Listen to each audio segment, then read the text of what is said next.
Muslim Museum in Durban, of which is one of the very, very significant sites in the history of South Africa. When we talk about during the era of apartheid regime government, what happened during the apartheid laws, the system that governed our Durban or our country during that era.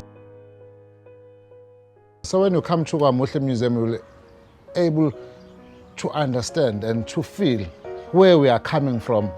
But you'll see where during that era, how difficult it was for the majority of Durbanites here in South Africa.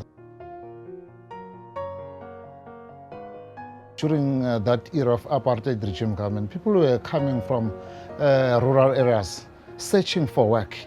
The part of the apartheid laws, people, they were first go to courtyard in order for inspection and so that they can grant permission to be able to search for work. So that also, if you can go inside the courtyard in the Muslim Museum, you can also able to understand where we are coming from as a nation, because this is very, very important as a nation to understand where we are coming from.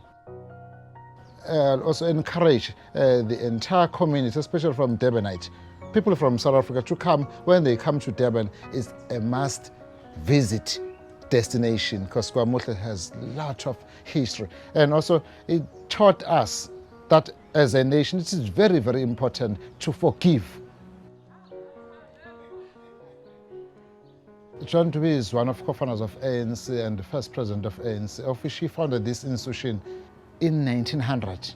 So Reverend John Dube, because he was a visionary, he saw a great need to start this first African industrial school, because he saw that a progressive nation cannot live without education, of which this Ohlanga Institute is the first African industrial school that was founded by Reverend John Dube, without the funding of apartheid regime government.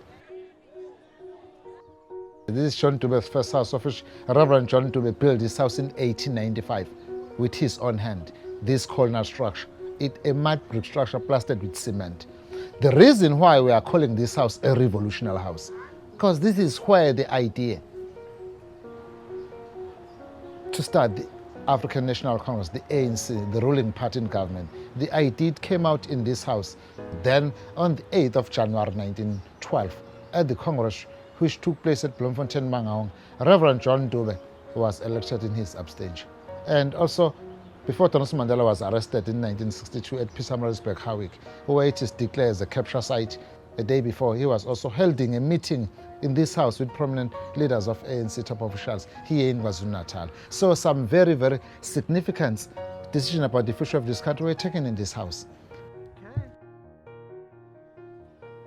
The reason why our international beloved icon, Utata, we call Nelson Mandela, the reason why he decided to come and cast his first democratic vote here in KwaZulu-Natal at Durban, Inanda, Ohlanga Institute, because he wanted to honor the life and time of Reverend John Dube.